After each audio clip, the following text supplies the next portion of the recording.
Welcome to social post. నేను Nihal. So Mohan Babu university పైన చాలా కంప్లైంట్స్ అనేది రైజ్ అవుతుంది. మంచు విష్ణు గారు ఏదైతే కొంతమంది స్టూడెంట్స్ని కిడ్నాప్ చేశారనే వార్త కూడా బయటకు వస్తుంది. ఇందులో ఎంతవరకు వాస్తవం ఉంది, అసలు ఏం జరిగింది, దీని గురించి మాట్లాడడానికి దాసరి విజ్ఞాన్ గారు ఉన్నారు. సార్తో మనం మాట్లాడదాం. హలో విజ్ఞాన్ గారు, వెల్కమ్ టు సోషల్ పోస్ట్. నమస్తే.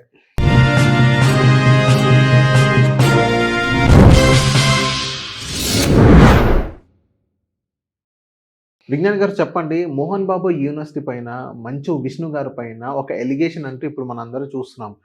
విష్ణు గారు కొంతమంది స్టూడెంట్స్ని కిడ్నాప్ చేశారనే వార్త వినిపిస్తుంది. నిజంగా విష్ణు గారు చేశారంటారా? ఇక్కడ విషయం ఏంటంటే, ప్రజెంట్ కాసేపు మోహన్ బాబు యూనివర్సిటీ అనేది పక్కన పెడదాం. ప్రతి యూనివర్సిటీ, జేఎన్టీయు, కాకతీయ, ఉస్మానియా, ఇగ్నో కానీ, ఓపెన్ యూనివర్సిటీలే కానీ, లేకపోతే IC5 రెగ్యులర్ వాకిన్ యూనివర్సిటీలైనా, ఏ యూనివర్సిటీకి కూడా ఇలాంటి సమస్య ఉంది. యాక్చువల్గా చెప్పాలి అంటే కిడ్నాపింగ్ కిడ్నాపింగ్ సమస్య కాదు, నేను చెప్తా. ఒక సమస్య ఉంది. అదేం సమస్య అంటే, ఫర్ ఎగ్జాంపుల్ నా యూనివర్సిటీ, ఓకేనా, విజ్ఞాన్ దాసరి యూనివర్సిటీ అనుకుందాం.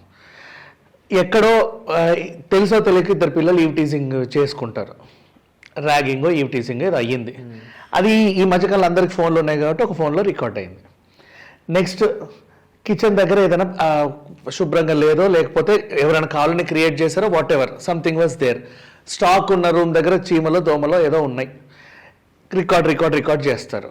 ఎప్పటి నుంచి రికార్డులు చేస్తారో మనకు తెలియదు. నెక్స్ట్ ఫీజు పట్టిక, మీరు ఇంత తీసుకుంటున్నారు అంత తీసుకుంటున్నారు అని టిక్కులు పెట్టుకుంటారు.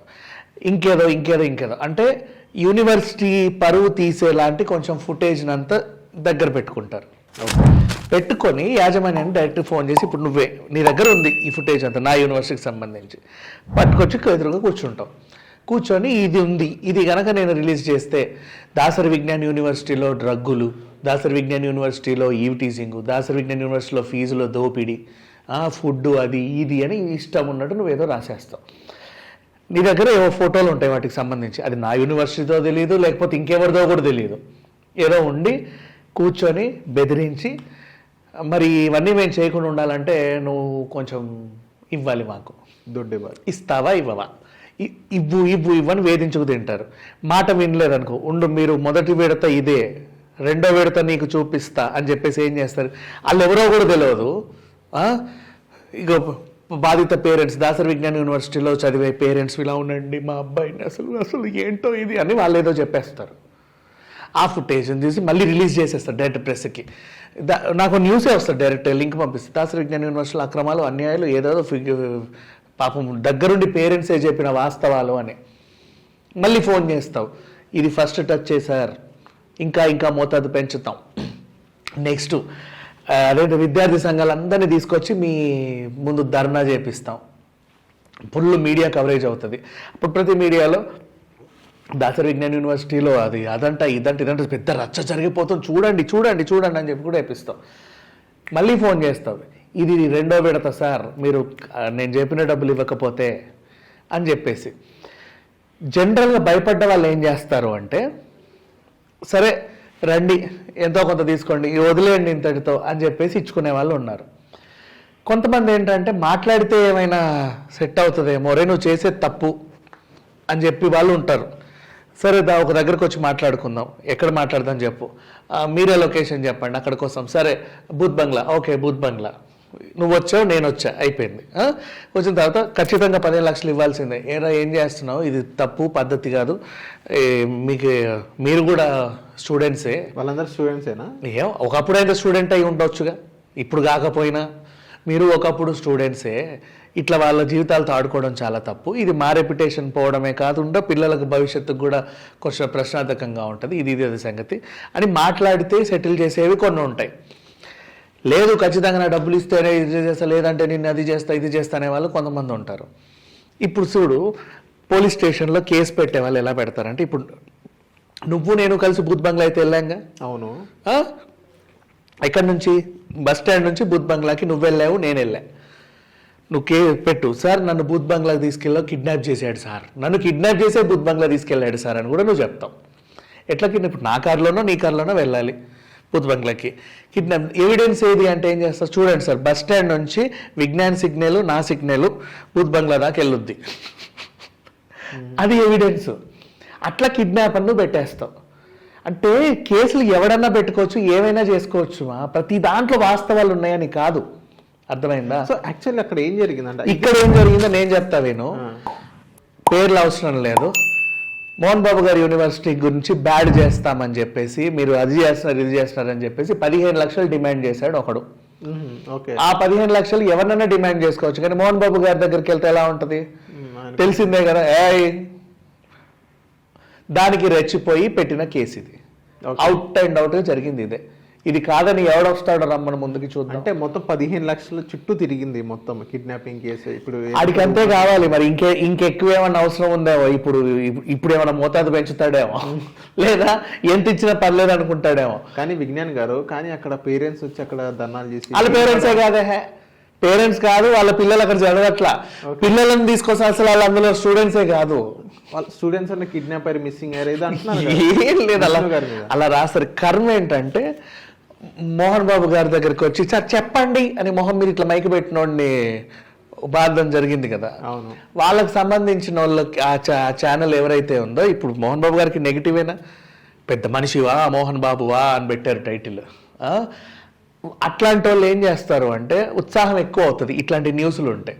అక్కడ ఏమున్నా లేకున్నా సరే అదే పనిగా దాన్ని ప్రచురించి మొత్తం అసలు పెద్ద ఏదో జరిగిపోతుంది అని చెప్పేసి క్రియేట్ చేస్తారు. దాన్ని చూసి ఇప్పుడు నువ్వు అడుగుతున్నావు నన్ను ఇదేదో అయింది కదా అని చెప్పేసి, ఇట్లా 10 మంది చర్చలు పెట్టుకున్నా కూడా ఈ వార్త ఇంకా జనాలకు వైరల్ అవ్వాలనేది వాళ్ళ ఉద్దేశం. అసలు ఇక్కడ ఏమీ లేదు మా. ఇంకా చెప్పాలంటే సింపుల్గా మోహన్ బాబు యూనివర్సిటీ, ఇప్పుడు నేను చెప్తున్నా నువ్వే వెళ్ళు కావాలంటే, అది ఒక ఏదో వెల్నెస్ సెంటర్కి వెళ్ళినట్టు ఉంటుంది. సింపుల్గా చెప్పాలంటే ఒక వెల్నెస్ సెంటరే అది. వాతావరణం బాగుంటుంది, ఫుడ్ బాగుంటుంది, ఎన్విరాన్మెంట్ బాగుంటుంది, ఒక ఆధ్యాత్మికత ఉట్టి పడుతుంది. అండ్ నెక్స్ట్ ఆ పిల్లలు కూడా అంకుల్ అంటారు ఆయన్ని. ఇప్పుడు ఎక్కడైనా సరే నేను కాన్వెంట్ స్కూల్లో చదివినప్పుడు మాకేంటంటే ఫాదర్ మదర్ బ్రదర్ అని ఉండేవాళ్ళు. అంటే క్రిస్టియన్ స్కూల్ నాది. ఫాదర్ ఆయన ప్రిన్సిపల్ అవన్నీ తెలియదు మాకు.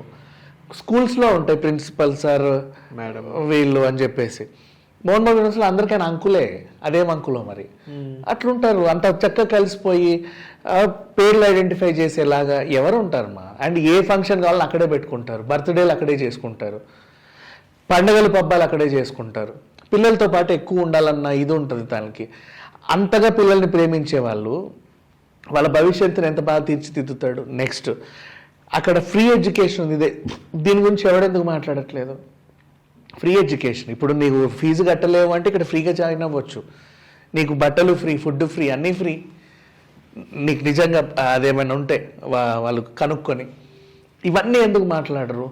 జనరల్ బయట జరిగేవే. ఇప్పుడు ఫుడ్ ఇన్స్పెక్షన్ అని వస్తారు. అవును, అన్ని ఫోటోలు తీసుకుంటారు. అయిపోయింది ఇక మీ హోటల్ సీజే అనేసరికి సార్ ప్లీజ్ సార్ ఎంత కొంత తీసుకుంటే వాళ్ళు రావాలి. అట్లా ఇప్పుడు వీళ్ళు తయారయ్యారు. యూనివర్సిటీలకు వెళ్ళడం, బెదిరించడం, ఇంత డిమాండ్ చేయడం. అంటే స్టూడెంట్ సంఘాలు అంటారా? వాళ్ళని కూడా అనలేమ్మా. వాళ్ళు ఎవరో ఇప్పుడు స్టూడెంట్ సంఘాలు అంటే ప్రతి ఒక్కరిని అవమానించినట్టు ఉంటుంది. అవును, స్టూడెంట్ పక్షాన్ని నిలబడే వాళ్ళు కూడా ఉంటారు కదా, వాళ్ళని ఎందుకు మనం అనాలి? ఇప్పుడు ఒకటి జరిగింది కదా, ఇప్పుడు ఒకటి రేప్ చేశాడు కదా, పురుష సమాజం మొత్తం రేపిస్టులని అనలేం లేదు. అట్లాగే ఇది కూడా అంతే. సో ఎవరో ఒకడు ఉంటాడు, కొంతమంది ఉంటారు. వీళ్ళకి పని ఏంటంటే యూనివర్సిటీలకు వెళ్ళడం, డబ్బులు డిమాండ్ చేయడం, వాళ్ళు మీ పరువు తీస్తామని బెదిరించడం, వాళ్ళు లొంగితే హ్యాపీ ఫీల్ అవడం, లొంగకపోతేనేమో ఇట్లాంటి వ్యవహారాలు. ఇప్పుడు ఏంటంటే మోహన్ బాబు గారు కొంచెం ఫేమస్ కాబట్టి దాన్ని ఎక్కువ పోర్ట్రేట్ చేస్తారు. ఆ ఫేమస్ పక్కన పెడితే ఆయనకి వ్యతిరేకంగా వార్తలు వస్తే ఉత్సాహంగా ప్రచురించే ఛానల్స్ కూడా ఉన్నాయి కదా, అది వీళ్ళకి ఇంకా అడిషనల్ అడ్వాంటేజ్. మార్కెటింగ్ అది ఇంకొక అడిషనల్ అడ్వాంటేజ్. ఈ రకంగా వీళ్ళందరూ ఉత్సాహంగా ముందుకు వెళ్తున్నారు. ఇక్కడ ఏం లేదు తెలుసా మ్యాటర్, మనం ఊరికే కూర్చొని మాట్లాడుకుంటున్నామే తప్పితే నిజంగా యూనివర్సిటీ పిల్లలకి ఇది ఎట్లా ఉంది తెలుసా? ఆ పిల్లలకు కూడా ఈ మధ్య ఫోన్లు అందరికి ఉన్నాయి కదా. మొత్తం చెప్పారు. ఇప్పుడు యూనివర్సిటీకి వెళ్ళి కనుక్కున్నా కానీ ఈ 15 లక్షల గురించే వస్తుందా అని ఇప్పుడు మన ఇన్ఫర్మేషన్. యూనివర్సిటీకి వెళ్ళి అక్కడ టీచర్స్ అయిన వాళ్ళందరూ కనుక్కున్నా కానీ యూనివర్సిటీ దగ్గరికి వెళ్ళాల్సిన అవసరం పాపం వాళ్ళకి తెలియదు. ఆ పోలీస్ స్టేషన్కి వెళ్ళి ఎవరైతే కేసులు పెట్టారో వాళ్ళే వీళ్ళని ఇంకొకసారి మోకాల మీద కూర్చోబెట్టి అసలు సంగతి ఏంటంటే అంటే ఆడే చెప్తాడు 15 లక్షలు అడిగామండి అని. ఇదే జరిగేది. అండ్ యూనివర్సిటీ పిల్లలు ఈ మధ్య అందరికీ ఫోన్లు ఉంటున్నాయి. ఆ పేరెంట్స్ ఇన్సెక్యూర్డ్గా ఫీల్ అవుతున్నారు. అంటే వాళ్ళని అడుగుతున్నారు బయటికి వెళ్తే, ఎక్కడ చదువుతున్నారండి మీ పిల్లలు? అదే మోహన్ బాబు అంటే, మోహన్ బాబు యూనివర్సిటీ, అక్కడ అది ఏదో అవుతుందంటగా. తెలియని వాళ్ళకి తెలిసినట్టు ఏదో ఇన్సెక్యూర్ ఫీలింగ్ వస్తుంది వాళ్ళకి. భవిష్యత్తుకి ప్రశ్నార్థకంగా ఉంటుంది. వాళ్ళు చదువు మీద ఫోకస్ పెట్టలేరు. ఊరికే డిస్టర్బ్ చేయొద్దు. వీళ్ళు చేసే వార్తలు ఏంటంటే కొన్ని వందల మంది పిల్లల మైండ్ని డిస్టర్బ్ చేస్తున్నారు. అర్థమైంది. అలా చేయకూడదు, తప్పు. Okay. So thank you Vignan గారు మా సోషల్ పోస్ట్ వచ్చినందుకు.